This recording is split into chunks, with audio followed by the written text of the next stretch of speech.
Hi everypony! I don't want to review this episode. This episode depresses me, but I rather enjoyed it thoroughly. Why?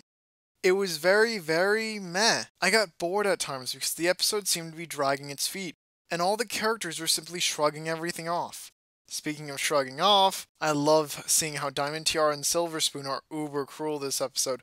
Okay, that came out wrong. However, Diamond Tiara so far has been a petty bully, a tyrannical dictator, an evil lackey, but has only now reached the point of outright cruelty. Seeing her in all of these villain-esque roles really makes it feel like she's developing as a villain character, and this one only supports that. I don't mind the Dashi subplot, except for the fact that if had been lacking this episode, then she would provide Scootaloo the confidence to fight off her fears without ruining the routine for a day and a half.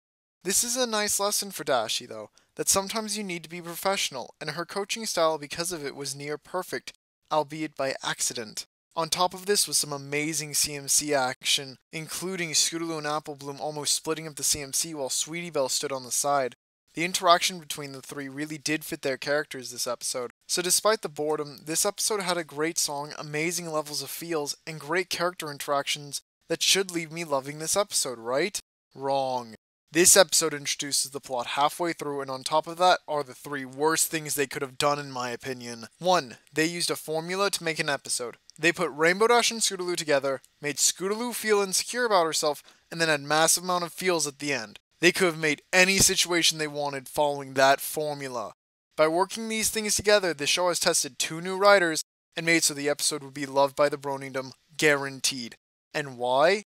Number 2. Fan pandering. I hated hearing this back when it was brought up in Sleepless in Ponyville, but unfortunately this episode crossed the line for me. It aimed an entire episode at something that was poorly set up, Scootaloo's fear of not being able to fly. I actually love how this fear was practically introduced, built up, and solved in the same episode, but the level of feels that the ending came with isn't something you would have felt because of the rest of the series. It's something caused because of the Bronydom's obsession with Scootaloo and Rainbow Dash as sisters, and Scootaloo's inability to fly. I wouldn't blow the pandering whistle if it weren't for the fact that it left large amounts of the episode feeling slow and boring so that the ending can be properly built up to.